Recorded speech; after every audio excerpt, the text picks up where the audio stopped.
Hello, I'm Jeff Roselle. I'm I'm Vice President of Programs here at the Knowles Teacher Initiative, and I'm so glad that you've chosen to join us today for our webinar about the 2021 Knowles Teaching Fellowship. I did want to say just a word recognizing that these are challenging times, and I know that many of you are probably teachers or student teachers or people who prepare teachers. And we support teachers, and we're hearing all kinds of stories about some of the challenges and difficulties that people are facing right now in their profession. So I just want to take a second to thank you for that work, to recognize that the work you're doing is incredibly important. And for those of you who are beginning teachers and who are heading into this profession, just to thank you for that effort and know that your work is appreciated. And know that Knowles really is about supporting teachers and doing that work. And so hopefully I'll be able to tell you a little bit about the fellowship program today and some of that work and the support we do, but wanted to take a second just to thank people for that work and for express our appreciation for the work that you're doing. With that, I'm actually gonna stop my video, so you'll be able to minimize that panel if you can see that. And that way you'll be able to just see my slides. I'm joined today as well by Rebecca Bradshaw, who's our accounting and marketing assistant. She will be monitoring questions and answers that you might ask in the Q&A section. So I'll be stopping periodically to answer any questions that you might have.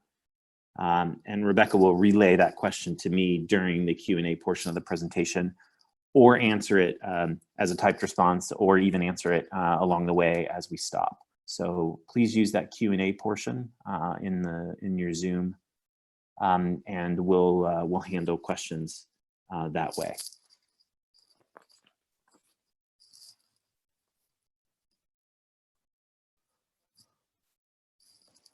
The Knowles Teacher Initiative, formerly the Knowles Science Teaching Foundation, was established by Janet H. and C. Harry Knowles in 1999 to increase the number of high-quality high school science and mathematics teachers and ultimately improve math and science education in the U.S.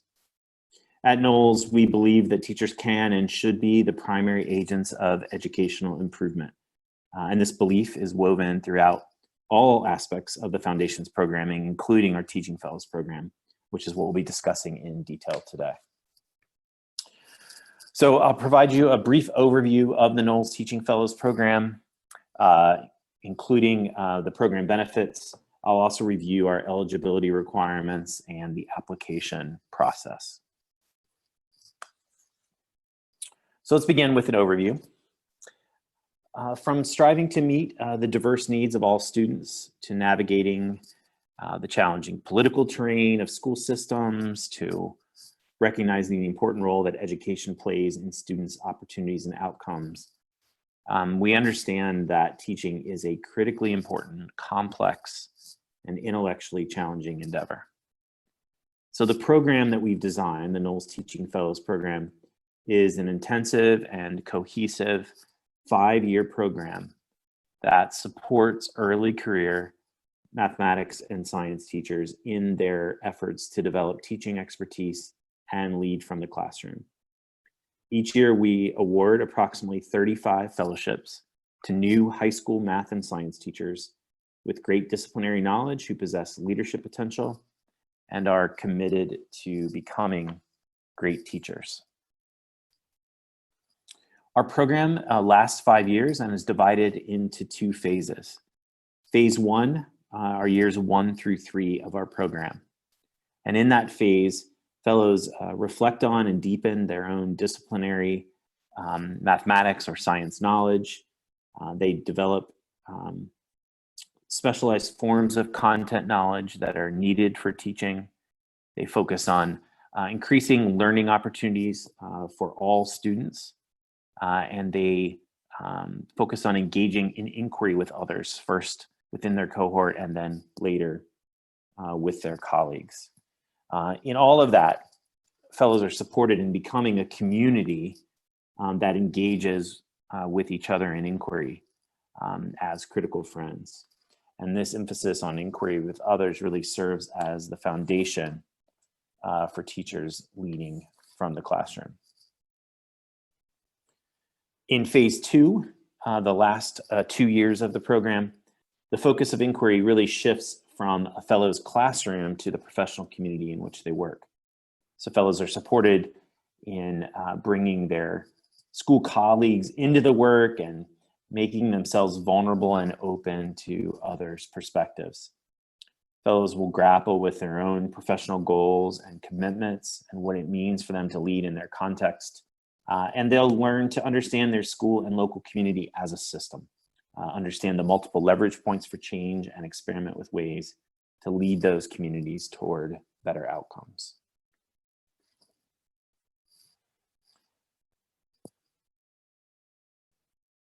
The second crucial thread in our teaching fellowship is the use of cohorts to build connections and community.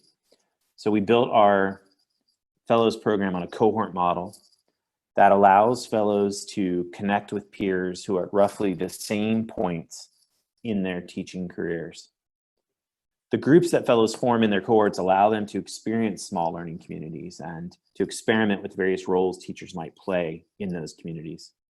These small learning groups strengthen the connections between our fellows, but they also model small peer-led teacher communities in ways that help our teachers reimagine the working relationships in their own high schools.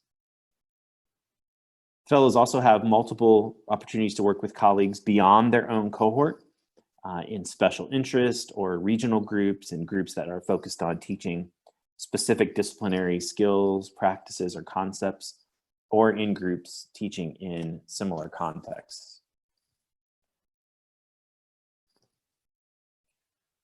When teaching fellows complete the Teaching Fellows program, they become senior fellows. And so before telling you a little more about the benefits available to the Knowles Teaching Fellows, I'd like to briefly highlight our Senior Fellows program.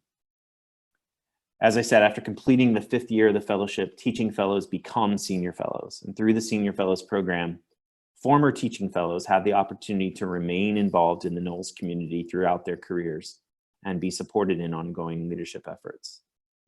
The Knowles Senior Fellows program supports a national network of teachers who have the capacity and drive to be primary agents of educational improvement. The program provides support that leverages and amplifies the investment that Knowles makes in its teaching fellows.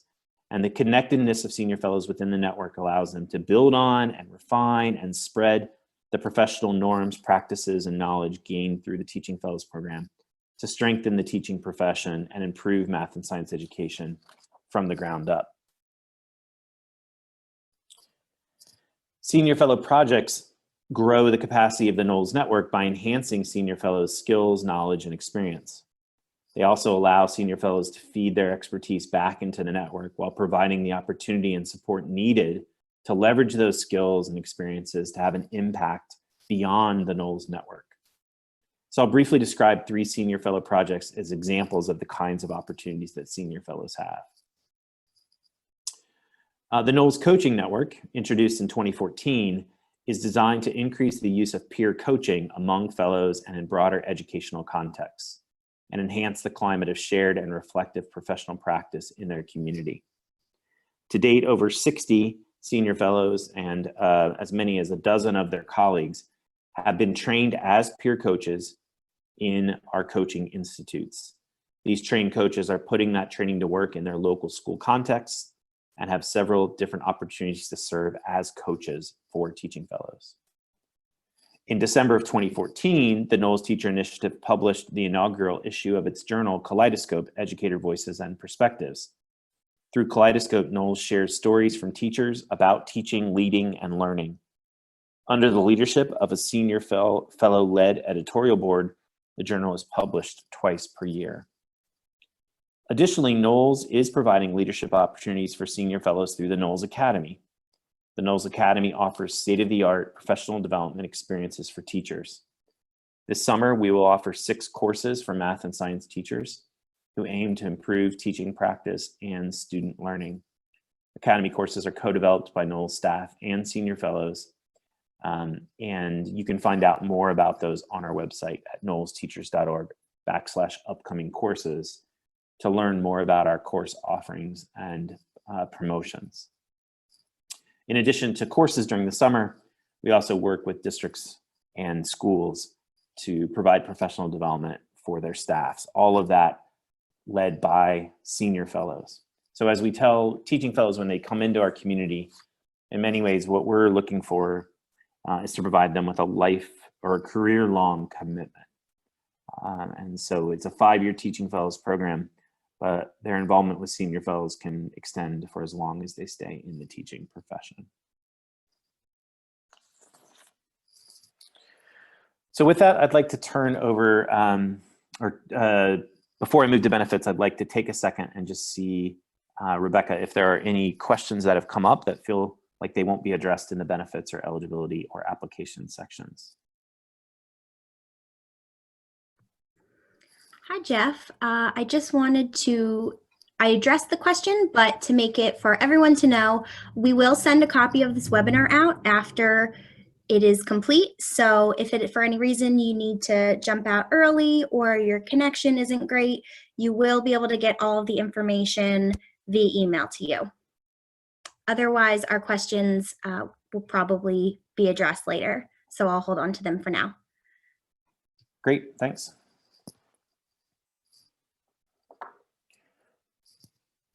Knowles Teaching Fellows receive a comprehensive array of benefits, which are often things that supplement or enhance the kinds of things that they get in their local schools and districts. And this includes financial support, mentoring and coaching, and membership in a nationwide community of peers. The Knowles Teacher Initiative supports fellows financially by offering grants to cover expenses associated with purchasing classroom materials and engaging in professional development. Additionally, fellows are eligible to request funds to develop and execute leadership activities that have an impact beyond their own classroom. In addition to the grants, fellows are eligible to receive stipends. We recognize that fellows are often highly accomplished and have made sacrifices both in money spent on teacher preparation and opportunity costs incurred by choosing a lower paying profession. These stipends allow them to reduce debts they may have incurred and reduce the financial burden teachers often bear, both of which are factors that contribute to sustainability in the profession. Alternatively, stipends can be used to support fellows financially during the summer months, allowing them to concentrate on reflecting on the past year, preparing for the coming year, and doing professional development rather than taking on a part-time job during the summer, as many teachers need to do. The various grants and stipends are subject to board approval on an annual basis, and fellows are notified at the beginning of the year what they have to spend. For any financial support, our fellows go through a proposal process, so they learn to articulate the relationships between needs, goals, implementation strategies, outcomes, evaluation, and budget. And this process is fully supported by Knowles staff, and it's very similar in scope and content to other funding sources that teachers use. By supporting proposal writing in an individualized way, the proposal process supports fellows in taking the next steps in their own professional growth and their growth as agents of educational improvement, as well as in the development of skills and knowledge needed to successfully compete for resources and awards from other sources. By the time our fellows finish, they're often quite good at grant writing and are able to secure grants from local parent-teacher associations or other kinds of grant writing like that.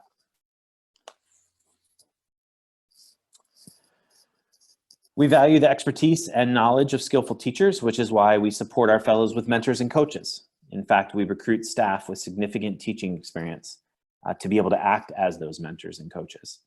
Our experienced teaching fellow staff have well over 100 years of teaching experience, and they view themselves first and foremost as teachers.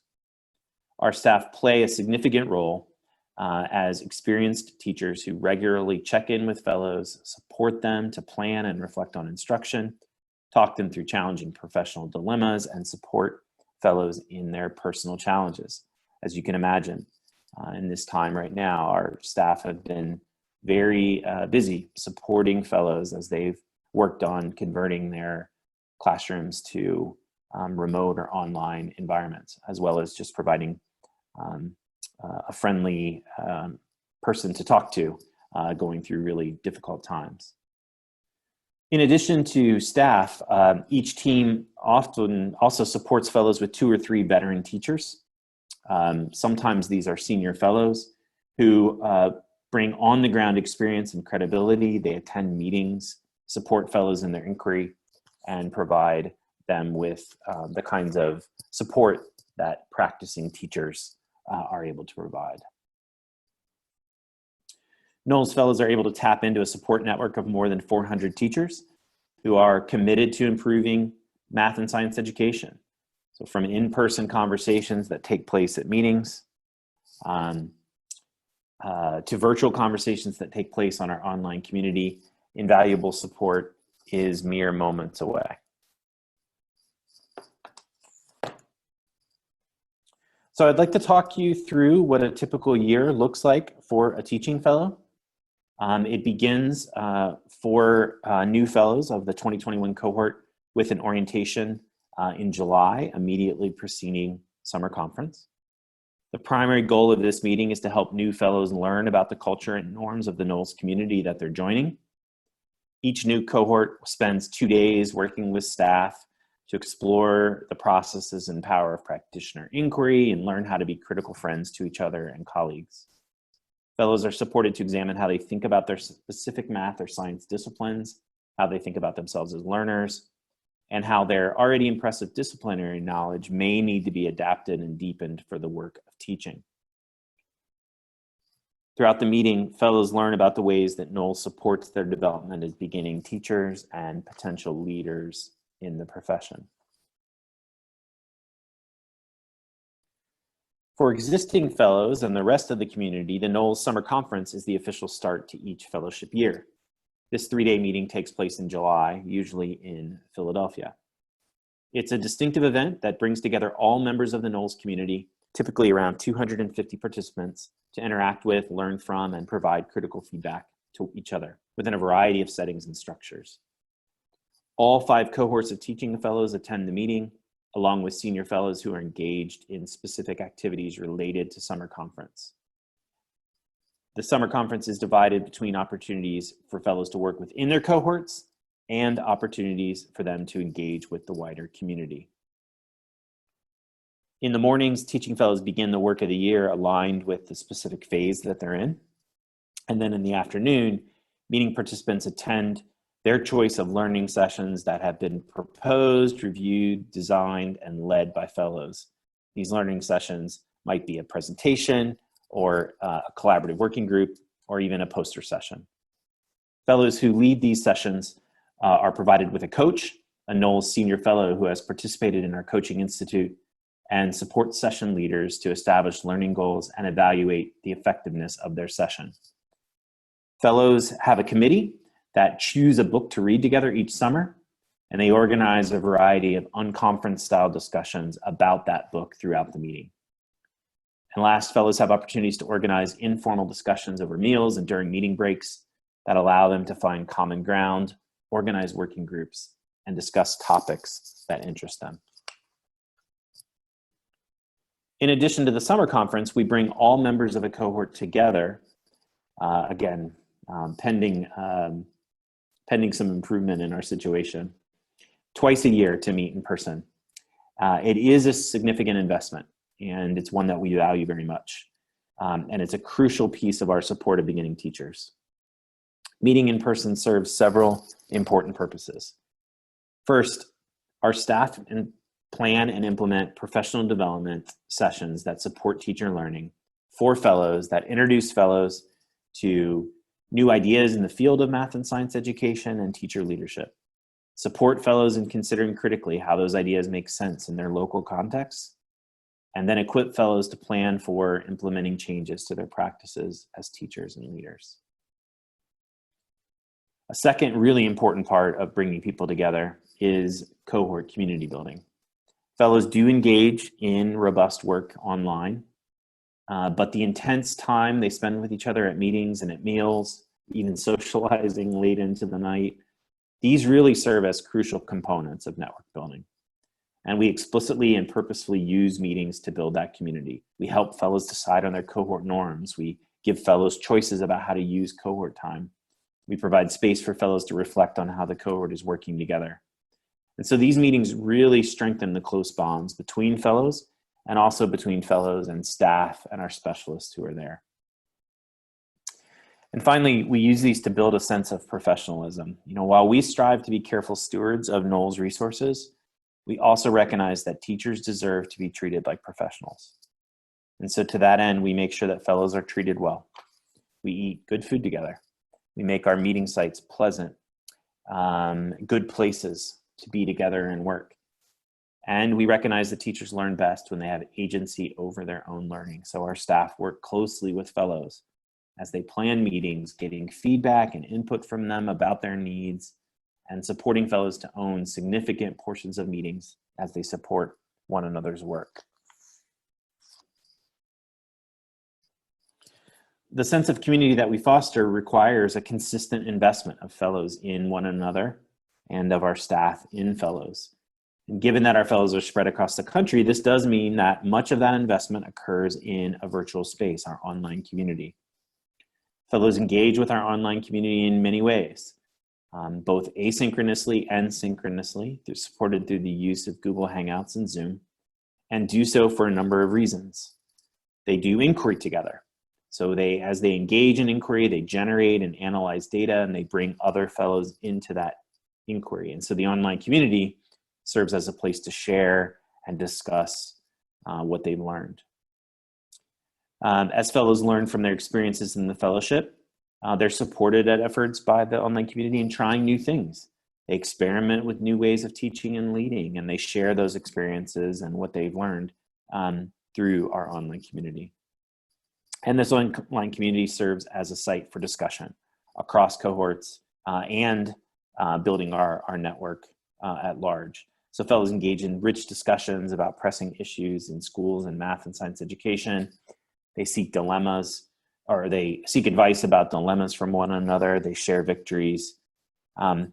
We have lots of smaller communities within our larger community where fellows who might be 10 years apart and may have never met in person, but share a common interest can geek out on the latest developments in project-based learning or standards-based grading.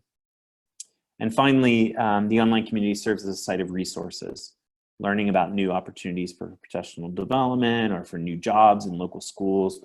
In essence, extending the network fellows have in a multiplying way. So before I turn to eligibility and application, Rebecca, are there any questions about the fellowship program that I might answer here?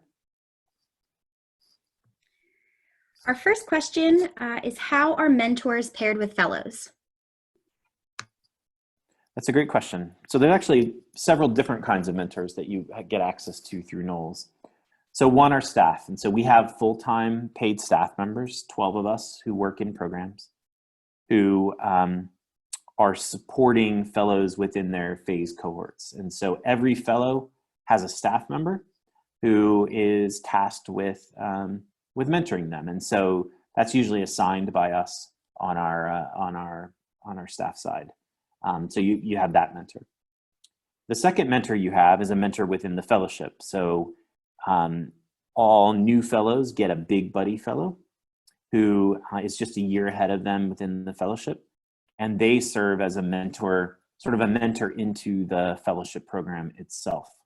And that is usually done by the big buddies choosing the little buddies and kind of figuring out some commonalities and then mentoring them. And then the final way, which may be the one that you were referencing, is that fellows have an annual budget.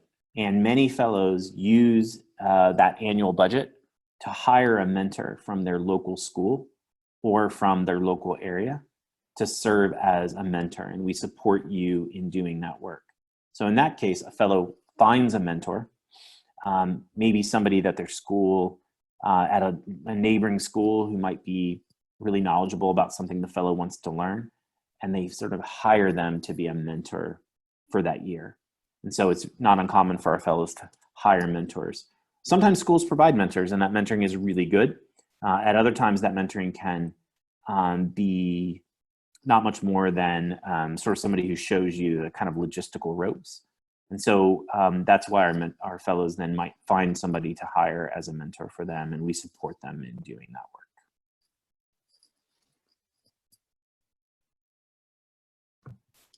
Our next question is, can stipends be used towards research experiences? Someone is a teacher and researcher and uses that research in their classroom, and they wanted to know if that would be something they could use their stipends towards.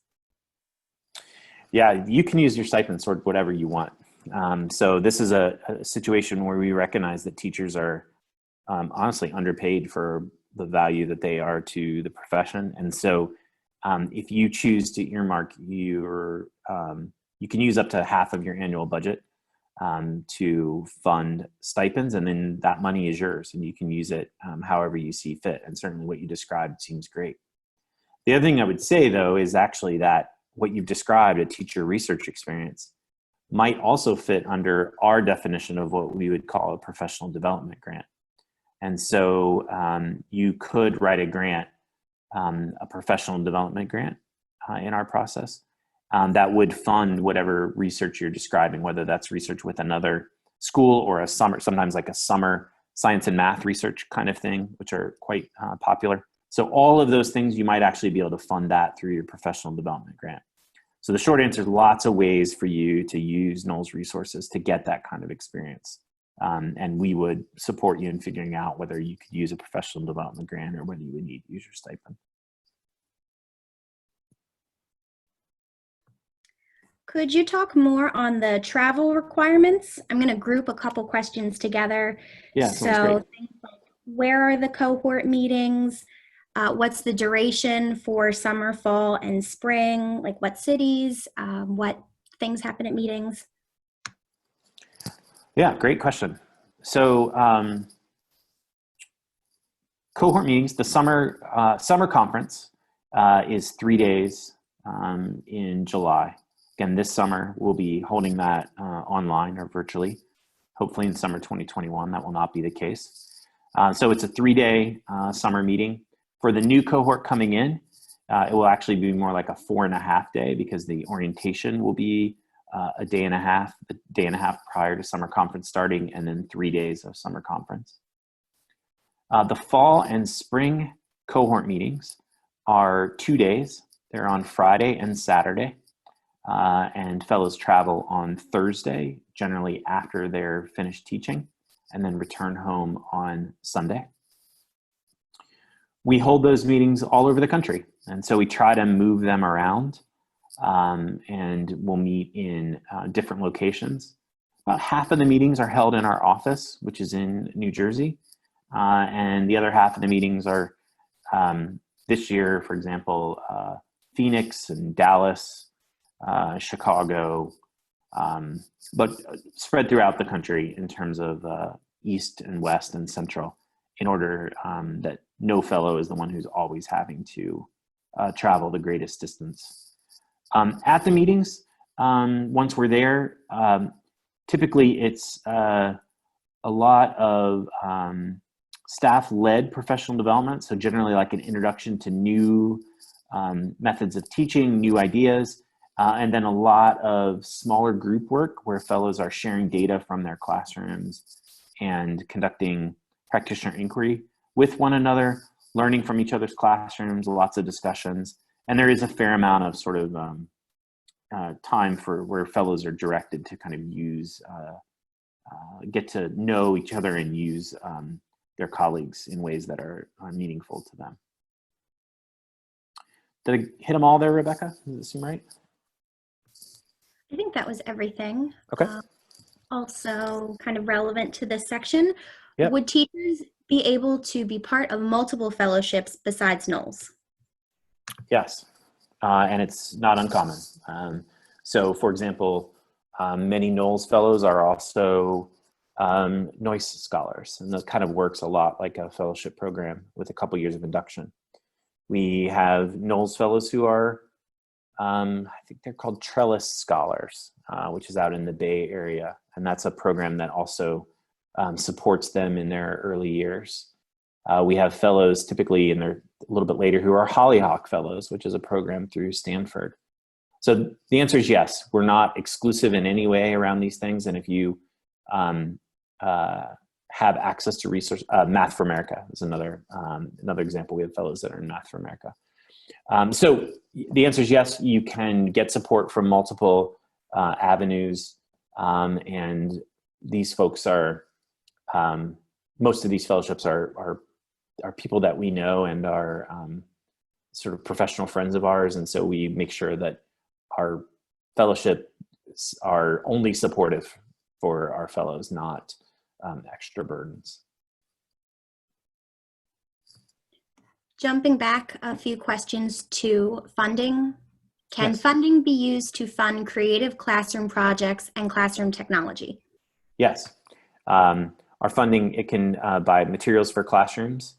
And so we fund a lot of technology and a lot of classroom materials that allow for teachers to do more student-centered, hands-on kind of work. Not surprisingly, in the last month and a half, we've supported a lot of people buying the materials they need in order to be able to teach remotely and virtually. And so whatever fellows need for their classrooms, they are able to use their annual budget to support those kinds of classroom materials. Yeah, so the answer is yes, and that's a good use of the funding that we provide.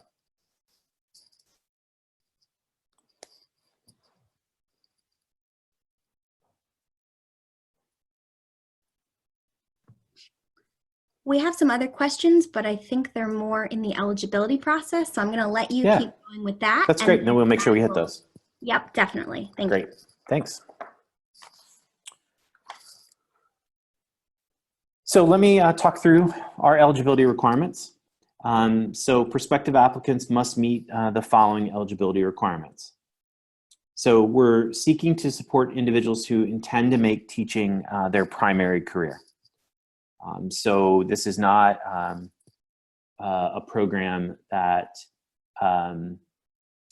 is for folks who are thinking of trying out teaching or who are intending to teach just for a couple of years. We're looking for people who are committed to this as their career.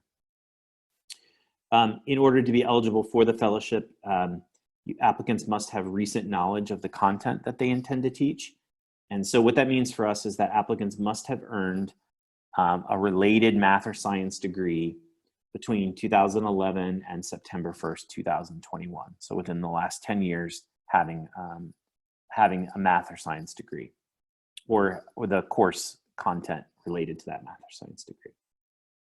Additionally, applicants must have earned a secondary teacher certification or a teaching credential somewhere between January 1st, 2016 and September 1st, 2021. So within the last 5 years, have earned a state teaching credential. And with the goal of teaching full-time in high school science or mathematics no later than the fall of 2021.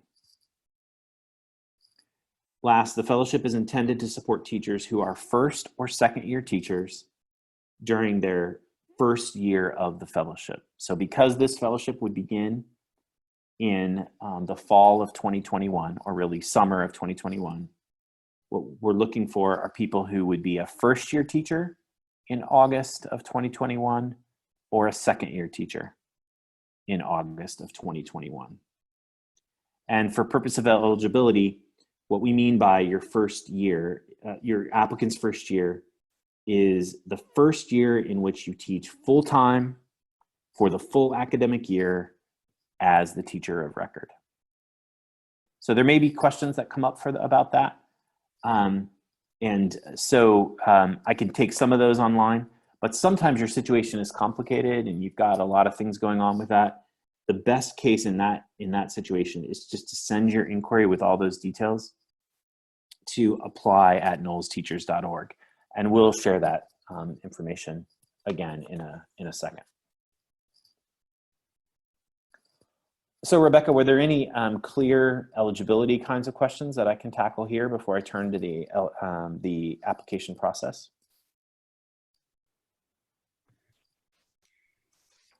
Yes. For one question, do I need to remain a teacher in the United States throughout the full 5 years if awarded the fellowship? Yes, you do. So this is only for U.S. High school math and science teachers. So during the duration of the 5 years, you do need to be a teacher in a math or science classroom in the United States. If we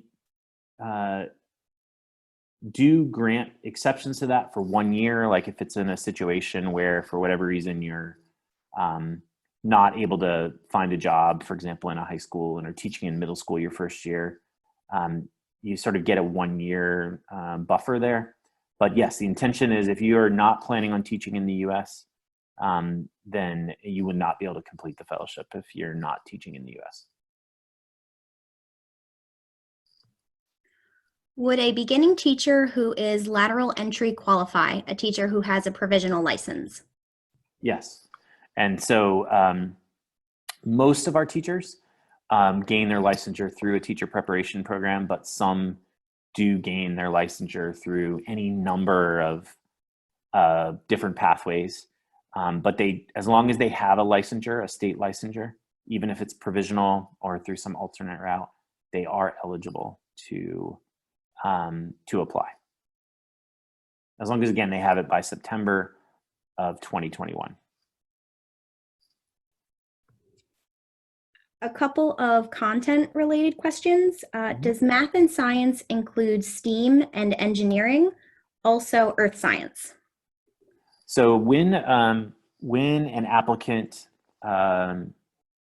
chooses to apply, they'll choose one of 4 content areas. And I think I may actually talk about this in the next round, but I'll say it here. So all applicants choose one of 4 content areas that they'll be evaluated in, either physics, chemistry, biology, or math. And so one of those 4 content areas are what people will be evaluated in, which means that in order to be eligible, you'll need to have a degree in one of those 4 content areas or a closely related content area that has a major's worth of content in that area. So for example, not uncommon for somebody, for example, who has a mechanical engineering degree, has plenty of physics and enough that somebody would be a physics major, and so they are eligible.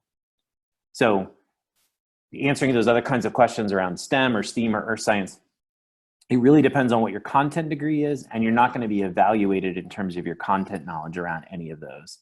You'll be evaluated around biology, chemistry, physics, or mathematics.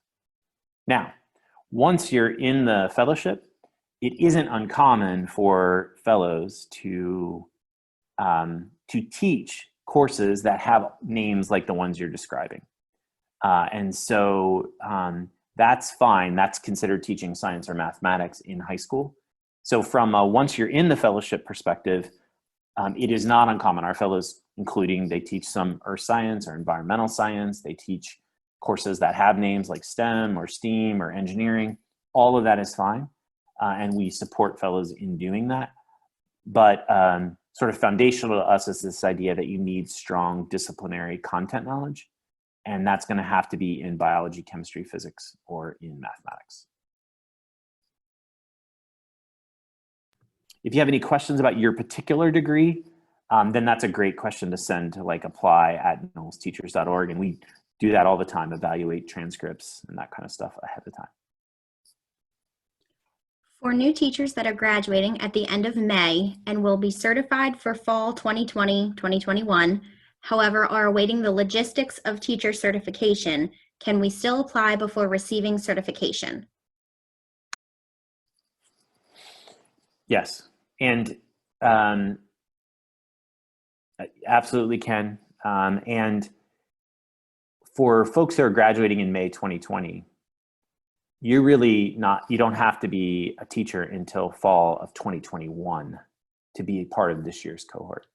So you absolutely should apply, and you'll have a full year to kind of see how everything gets worked out in terms of that.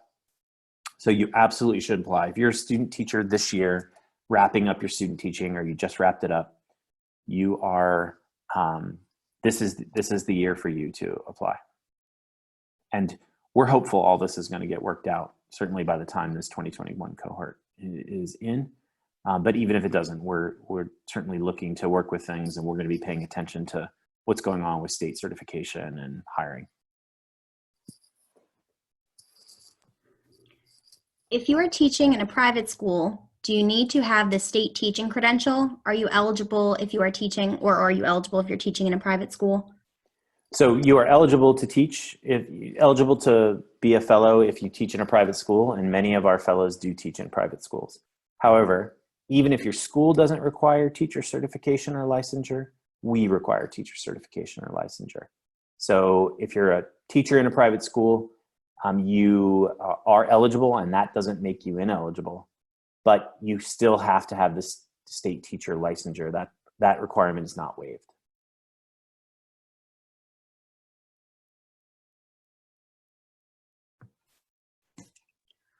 Could you clarify the degree requirement portion? Does a degree in teaching math or science count, or does it have to be a degree in the content area? We have a couple of questions like this, Yeah. and I know you got on that a little bit and might also, but I don't want to ignore anyone. Yep. So I think in general, if what you're describing is something like an undergraduate degree in physics education, where you are basically a physics major, but your degree is awarded out of a school of education, that is generally fine.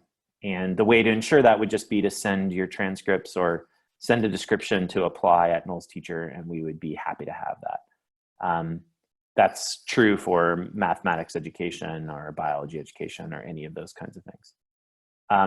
If what you're describing is something like you have an undergraduate degree in economics, and you're in a graduate program for math education, and you maybe only had 4 or 5 math classes, but that was enough for your situation, sometimes those folks are not eligible because they don't have enough content. So we are really looking at the content degree and want to make sure that somebody has the equivalent of a major's worth of content preparation. So again, I think in all of those situations, what you'd want to do is to send the specifics of like the courses you took, or an unofficial transcript to us, and we would be happy to review it.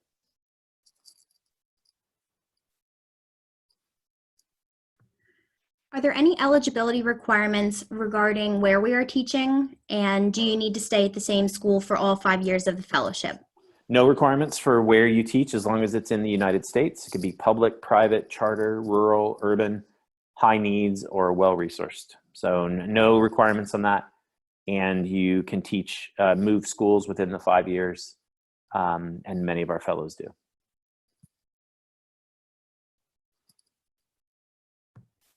Does teaching with an emergency credential count as a year of teaching?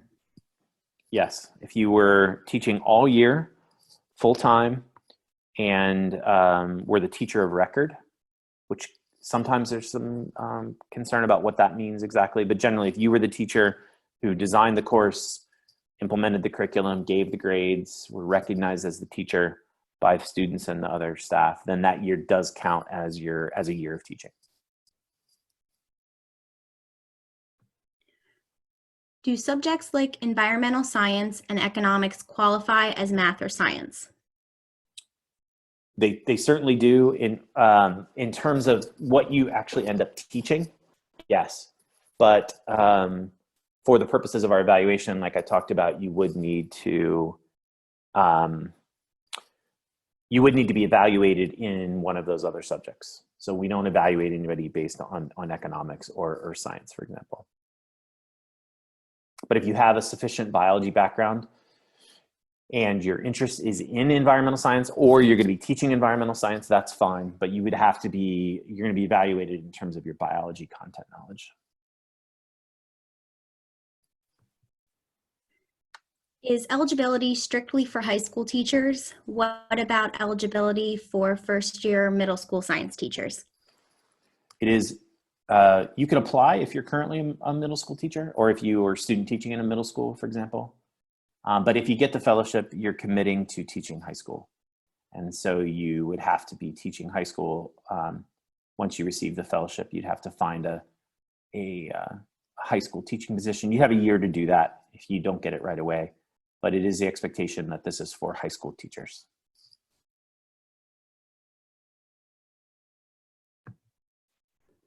If you are working on alternative teaching certificates during the 2021-2022 school year, are you eligible? This person would be the teacher of record but not have an official certificate. No, you would not be, but it is worth talking about those situations. Every state handles those differently, and so I'd encourage you, before you ruled yourself out, to have a conversation with us via Apply and to talk with us about that.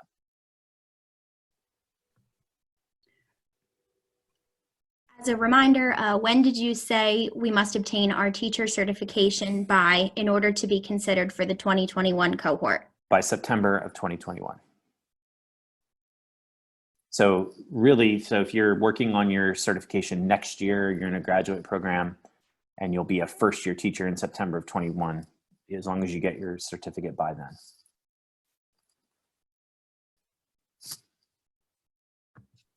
If someone is finishing their first year of teaching this school year, would they be eligible for the fellowship? No, unfortunately they would not be. They will be a second-year teacher next year, which would make them a third-year teacher in the fall of 2021. Now, for some reason they didn't teach next year, then yes, then they would, because that would be their second year in the fall of 2021.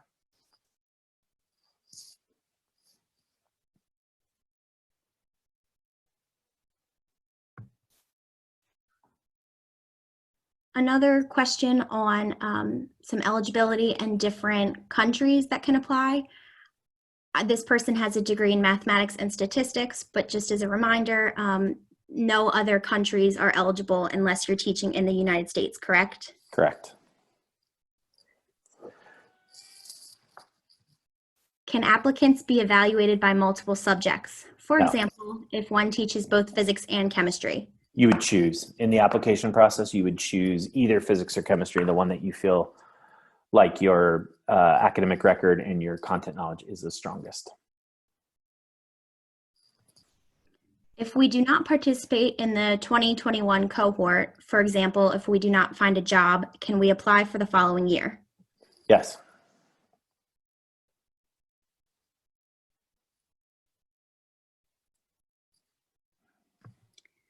A note on career changers that we, please confirm, Jeff, don't have an age limit for anyone in the fellowship. There's no requirement there. It's just, the idea would be that once you certainly, we have many career changers within the program. The idea is that when you're making that career change or when you're starting, that you are committed from here on out, that teaching is your primary career.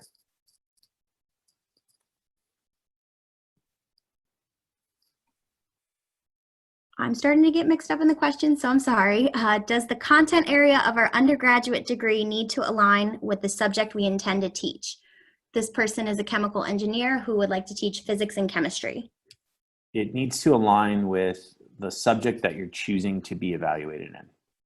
So for example, somebody with a chemical engineering, I'm presuming they have more chemistry than physics on their transcript, then they would want to choose chemistry when they applied, not choose physics. What they end up teaching is not, as long as they're teaching science, they will be supported once they're in the fellowship, but they do need to make sure that the content area they choose aligns with that. So Rebecca, I think, let me go ahead and talk through the application process, and then we'll come back and hit any additional questions that we have. Sounds good. All right. So as part of the application, applicants must submit an online application, participate in a phone interview, and then participate in interview weekend, which is held at the end of April, beginning of May. As part of the application process, applicants are required to write 3 essays and obtain 3 letters of recommendation describing how they meet each of the 3 criteria. Each essay should respond to the prompt and provide evidence of the applicant's potential to develop in each criterion. So the essay really is about demonstrating their ability to be reflective and should be grounded in their personal experience. And it helps us to get to know the applicants as an individual and as a teacher. We recommend that applicants avoid abstract statements or platitudes about teaching and education or jargon or educational theories without a lot of personal reflection. So we really want to get to know the applicant and how they think about teaching. In terms of the recommendations, we do encourage applicants to carefully choose 3 people that have particular insight into their potential to develop in one of the 3 areas. I'll say a little more about what those criteria are, but you're going to choose an applicant who not is just sort of generically able to say that you are a strong candidate, but who can speak to one of the criteria.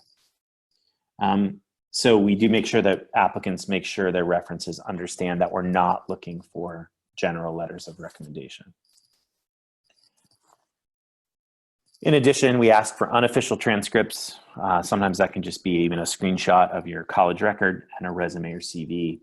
And the deadline, as it says here, is January 18th, 2021 at 11:59 p.m. Pacific. Following the review of the written applicants, semifinalists will be identified. Applicants who are selected as semifinalists receive an email in mid-December to schedule a phone interview, and those phone interviews will begin we'll receive an email in January to schedule a phone interview, and then those phone interviews begin in February of 2021. The phone interview may last about an hour and is designed to help us learn more about applicants with respect to our 3 criteria. So we might ask about what the applicant wrote about in their essays or information contained in their transcripts or letters of recommendation. Finally, if an applicant is selected as a finalist, we invite them to participate in Interview Weekend, which takes place in Philadelphia, April 30th through May 1st, 2021. The weekend involves participation in a number of activities, starts on Friday at 5 p.m. and continues through Saturday night. Participation in all of the activities for this weekend is mandatory, and none of the activities can be rescheduled. If an applicant cannot be available to travel to Philadelphia at the expense of Knowles to participate in the entire weekend, then you shouldn't submit an application. If an applicant is selected as a finalist but determines later that they can't attend Interview Weekend, then their application will be declined at that point.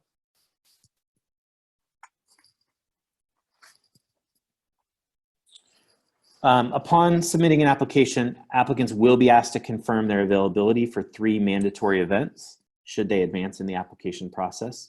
I'll describe those exact dates and provide an overview here shortly. But what's important to note is that if you know in advance that you can't attend any of the 3 events, then you shouldn't complete an application.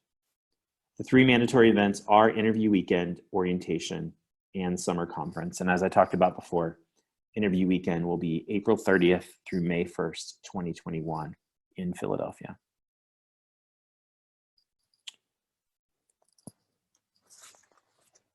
The second mandatory event is orientation. So all 2021 fellows will be invited to attend orientation, which will be held July 24th and 25th in Philadelphia. And the third and final mandatory event is the 2021 Summer Conference, which will take place July 26th through 28th, 2021 in Philadelphia, immediately following orientation. So we do have 3 selection criteria, which are what we use to evaluate fellowship applicants with regard to the following. Those are the content knowledge needed for teaching, exemplary teaching practices, and the qualities of a teacher leader. The first of our criteria is the potential to develop the content knowledge needed for teaching. So exemplary teachers are able to connect their knowledge of the discipline with the learning needs of their student. We consider content knowledge to be for teaching both broad and deep, and it's the kind of knowledge that's organized specifically for the work of teaching.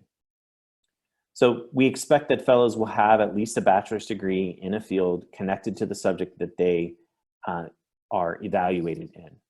So this does not necessarily mean that if an applicant intends to teach math, that they have a degree in math, as I mentioned before. Some of our math fellows have degrees in engineering or in other related fields. But it does mean that an applicant should have significant depth, breadth, and interconnectedness of knowledge from the coursework that they've taken. So when, as I mentioned before, when an applicant chooses to apply, they select either biology, chemistry, physics, or mathematics as the subject in which they wish to be evaluated. And then throughout the entire process, we'll be evaluating their content knowledge for teaching in one of those 4 disciplinary areas.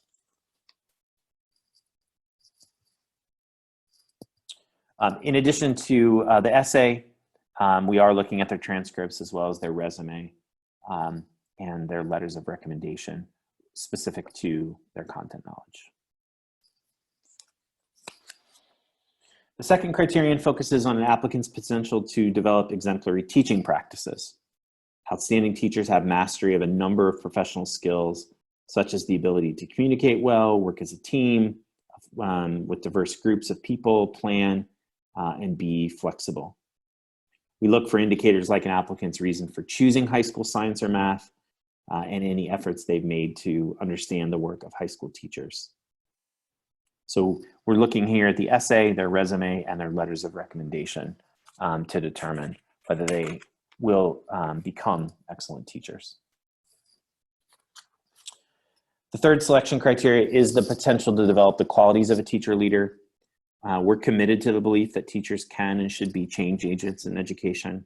And so we're seeking candidates who've developed the capacity for collaborative leadership in previous experiences and this demonstrate that they're likely to continue to develop as leaders in and from the classroom. So we look for all different ways that fellows have demonstrated leadership, ways they've behaved professionally in difficult situations, mobilized others in an effort to bring about change, held positions of responsibility or authority, and demonstrated initiative.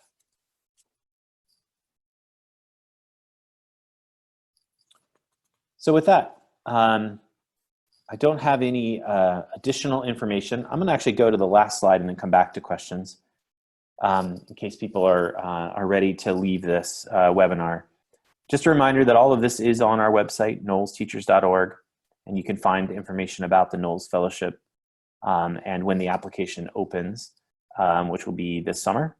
You'll be able to get that information now. You can also go now and leave your contact information with us. If you have questions in particular, apply at knowlesteachers.org is the way to get a hold of us. We are a small family foundation, and so we're when you write that email, it's not going to some big call center. It's likely to be Megan who answers that call and sends it to either Jen or I, and we'll get back to you quickly. We really want to make sure that this process is good for you and we're able to support you in putting your best foot forward throughout this entire process. So please don't hesitate to reach out to that apply at knowlesteachers.org. As Rebecca mentioned, we will be sending out this presentation to anyone later if you have additional questions, and we'll have future webinars as well if you want to tell your friends about those. So with that, any other questions that people have? Rebecca, I'll take those now. Thank you for attending if you're hopping off now. We have a time requirement for degree completion. So traditionally someone might complete a degree in 4 years, but if they've had personal delays that extended it up to 6 or 8 years, do we have any restrictions against that? We do not. What is the total amount of applications we receive each year, and how many of those get accepted? Yep, it varies pretty widely, but a year, I would say typical applications are between 150 and 200.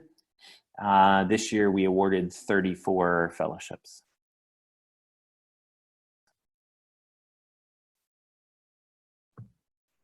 What is the typical amount of the stipend offered?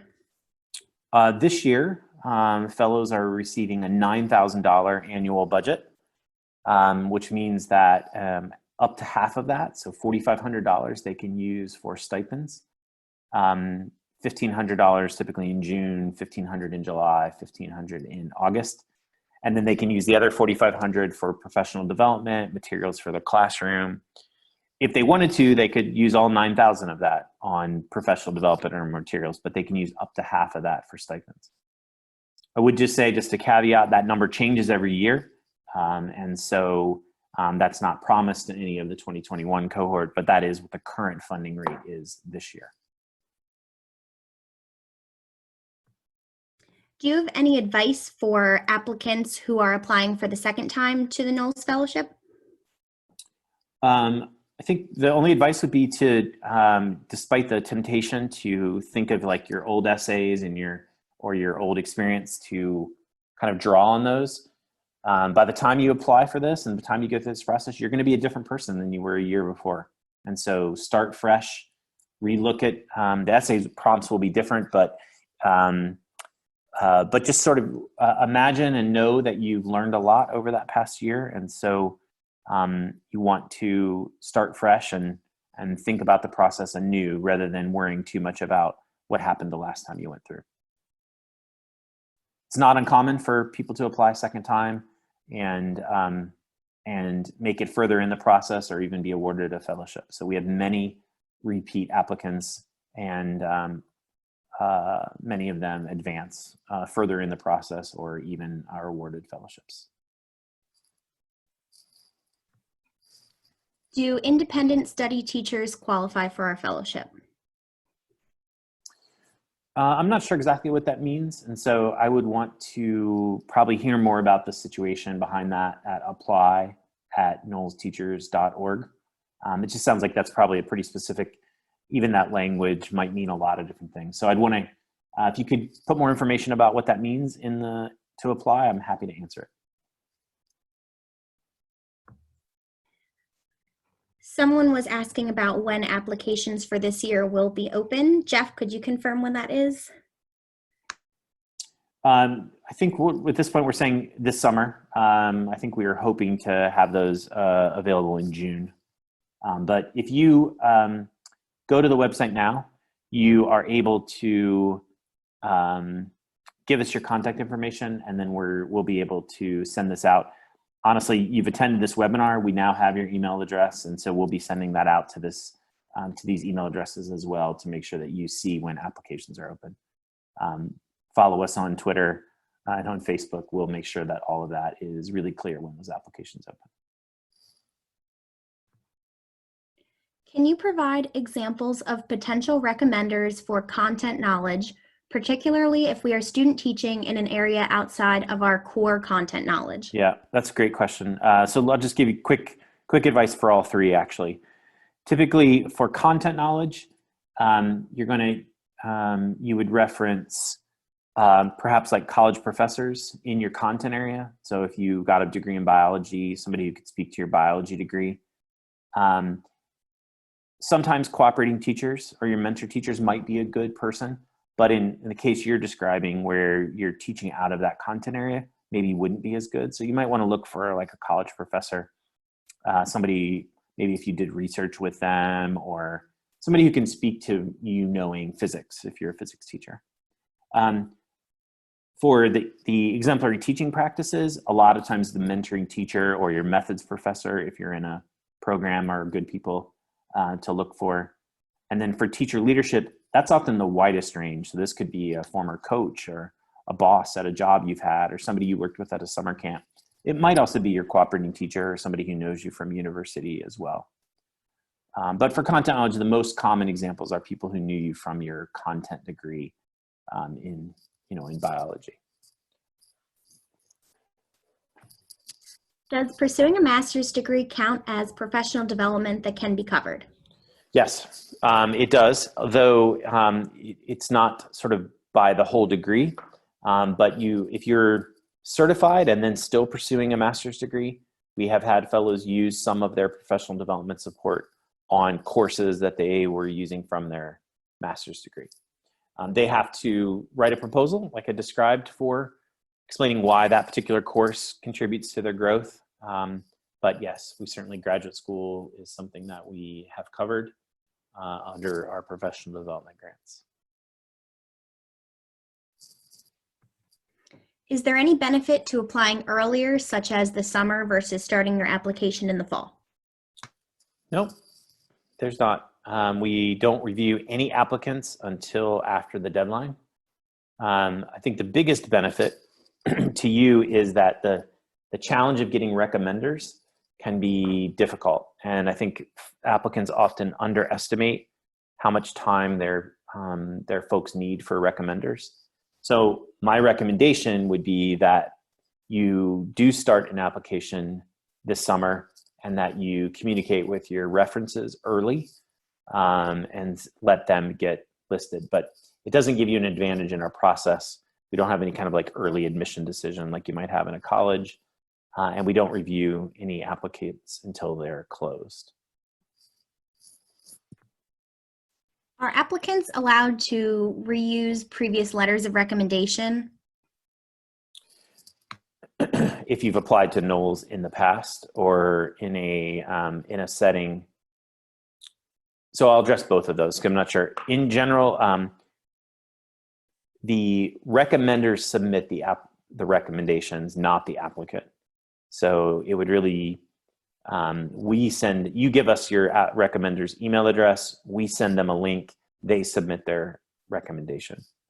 So it isn't like you upload letters of recommendation that you might have. So the answer is no if you're talking about a former Knowles applicant. Likewise, in general, we are seeking recommendations that are specific to our criteria. In general, a sort of generic letter of rec that you used for something else wouldn't be the best letter of recommendation because it might just speak to generally what a great person you are. We're looking for somebody who actually speaks to, for example, whether you're a good leader.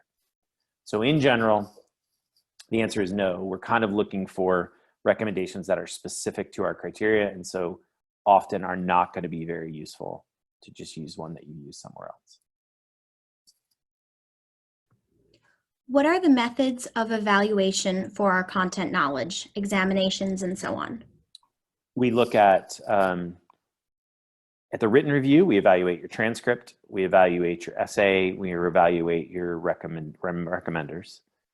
At each of the phone interview and an interview weekend, we ask a whole series of interview questions and scenarios that are designed to get at your content knowledge. And so at the first round, we're looking at your essay, your resume, and your transcripts and your recommendations. But beyond that, then we have a whole set of interview tasks that we use that get at people's content knowledge. May two letters come from the same individual, like a mentor teacher, for example, or is it recommended to have 3 different recommenders? It needs to be from 3 different recommenders. Even if they could speak to 2, you just choose the one that you think they are best targeted for.